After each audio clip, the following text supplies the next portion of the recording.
Saya Bu. Ya. Dasar manajemen. Ya, benar sekali. Masih ingat ya ternyata. Selanjutnya hari ini kita akan melanjutkan bab manajemen dengan subbab unsur-unsur manajemen dan fungsi-fungsi manajemen.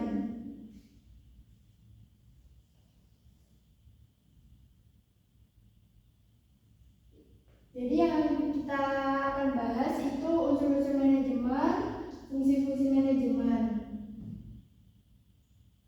Tujuan dari pembelajaran ini yaitu yang pertama menjelaskan unsur-unsur manajemen dan yang kedua menganalisis fungsi-fungsi manajemen.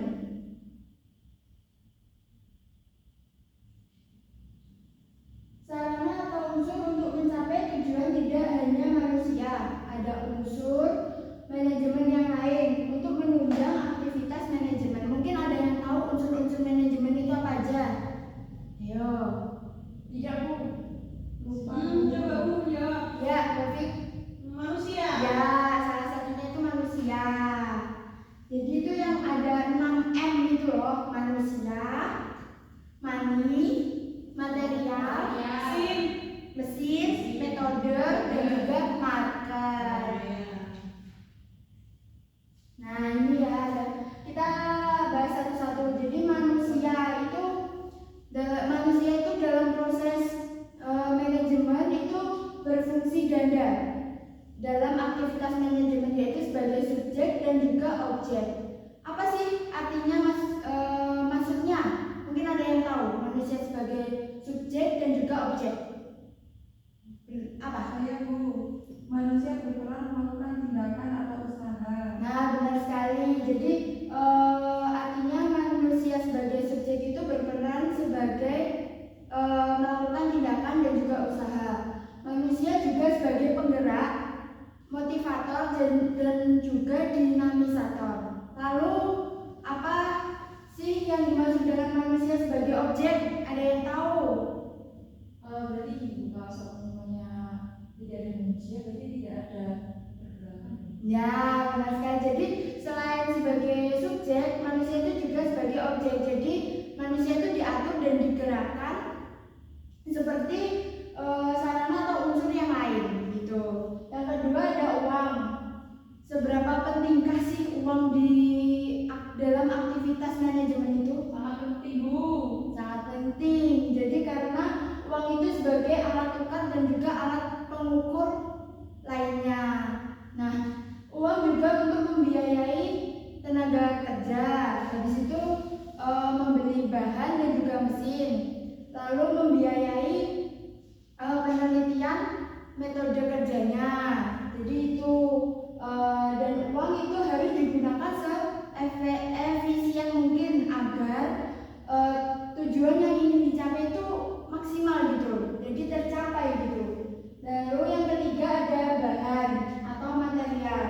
Jadi bahan itu terdiri dari 3, ada bahan mentah, bahan setengah jadi, dan juga bahan jadi. Jadi tidak hanya sumber daya manusianya aja yang berkualitas, tapi bahan pun harus berkualitas agar menghasilkan produk yang bagus. Yang keempat ada metode. Jadi metode itu menggambarkan tata cara kerja yang teratur dan terstruktur dengan mempertimbangkan aspek sasaran, fasilitas yang tersedia, alokasi waktu, uang, dan juga usaha yang diperlukan. Yang kelima, mesin. Jadi pemakaian mesin ini untuk menjadikan bahan itu lebih baik gitu. Lalu yang keenam, pasar atau market. Jadi market atau pasar ini tidak hanya sebagai tempat menyalurkan hasil produksi, tapi perusahaan itu juga bisa mengidentifikasi apa sih yang dibutuhkan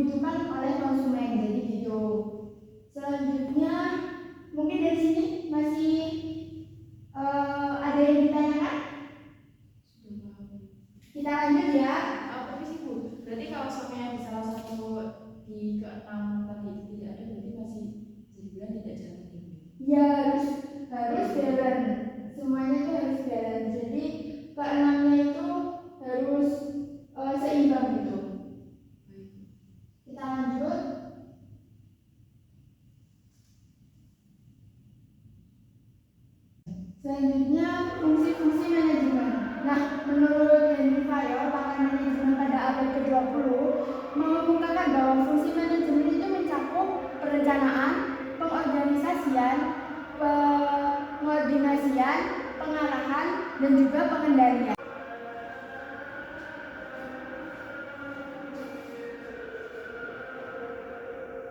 Nah, kita akan bahas yang pertama itu perencanaan. Jadi, perencanaan itu merupakan langkah awal untuk mencapai sebuah tujuan. Nah, perencanaan juga ditentukan dengan strategi, kebijakan, terus program, terus habis itu ada metode, dan juga anggaran untuk mencapai sebuah tujuan. Selanjutnya, perencanaan juga memiliki tujuan, diantaranya yaitu yang pertama, menciptakan standar pengawasan. Artinya apa sih? Artinya yaitu mencocokkan antara pelaksanaan dan juga perencanaan. Dan yang kedua itu meminimalkan kegiatan tidak produktif serta menghemat biaya, uang, dan juga waktu. Pengorganisasian. Yang kedua adalah pengorganisasian. Pengorganisasian adalah pembagian tugas, wewenang, dan juga sumber daya untuk mencapai tujuan tertentu. Nah, yang selanjutnya itu fungsi pengorganisasian. Nah, fungsi pengorganisasian itu membagi tugas dengan baik antar individu maupun kelompok.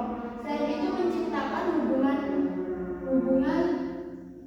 organisator antar anggota dan juga staf organisasi. Nah, selain itu pengorganisasian itu berfungsi mendelegasikan wewenang dengan baik. Lalu yang ketiga, pengarahan. Nah, pengarahan atau leading ini yaitu bisa disebut juga dengan directing, actuating, dan juga motivating. Nah, pengarahan ini yaitu mengarahkan orang-orang untuk bekerja dengan sadar dan juga bertanggung jawab atas pekerjaan yang dilakukan agar tujuannya dapat tercapai. Lalu yang keempat ada pengordinasian. Jadi pengordinasian itu mencakup semua dari perencanaan, pengorganisasian, pengarahan, dan juga pengendalian.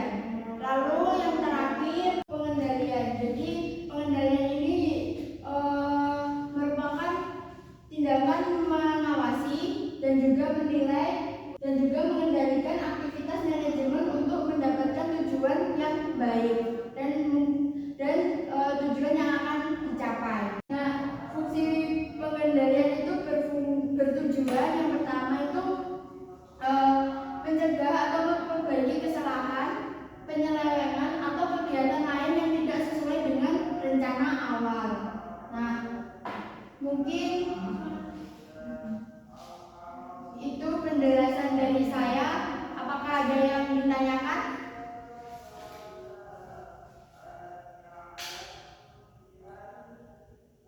Siapa yang ingin bertanya? Silakan. Bu, Ya, Ima. mengapa unsur manajemen itu sangat penting? Nah, pertanyaan yang bagus. Siapa yang bisa jawab? Ayo, silakan. Saya, Bu. Ya.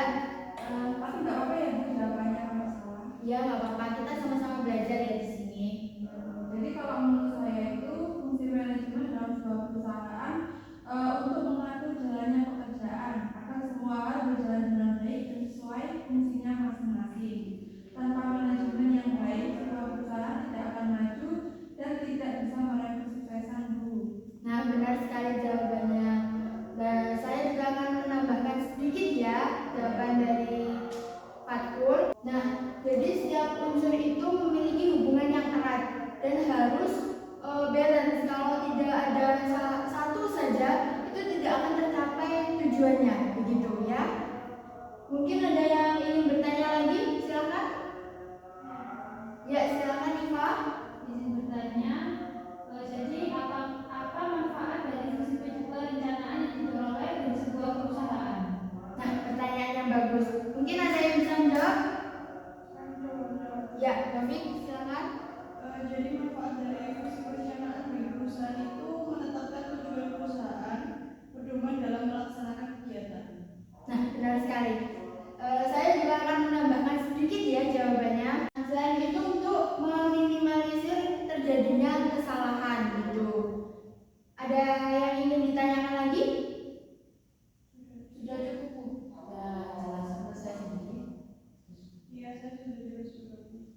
Kalau begitu saya akan bertanya ya. Kenapa sih manusia itu menjadi faktor penting di dalam unsur-unsur manajemen? Mungkin ada yang bisa menjawab. Saya Bu. Ya, silakan. Saya bisa menjawab. Mungkin karena aktivitas manajemen dapat berlangsung disebabkan oleh adanya sumber daya manusia. Selain itu, manusia juga menjadi penggerak dan bentuk keberhasilan tujuan suatu perusahaan. Nah, benar sekali jawabannya. Saya bisa menambahkan. Ya, silakan Mbak.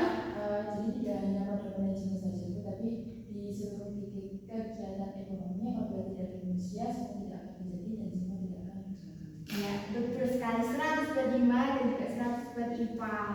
Nah, sekarang saya akan memberikan link kuis untuk kalian kerjakan.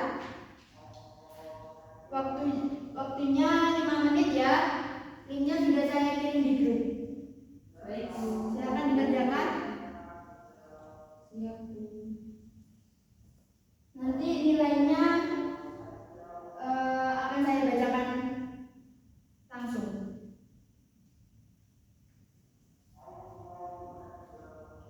Ayo Iman dikerjakan. Waktunya kurang 2 menit. Apakah sudah selesai? Bentar Bu, kurang 2 soal. Saya sudah. Oh, Babik sudah. Sebentar saya cek.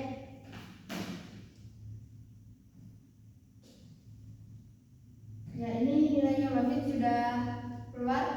Ayo yang belum silakan dikerjakan. Sudah Bu. Sudah ya. Ini waktunya juga. Ya, waktunya sudah habis.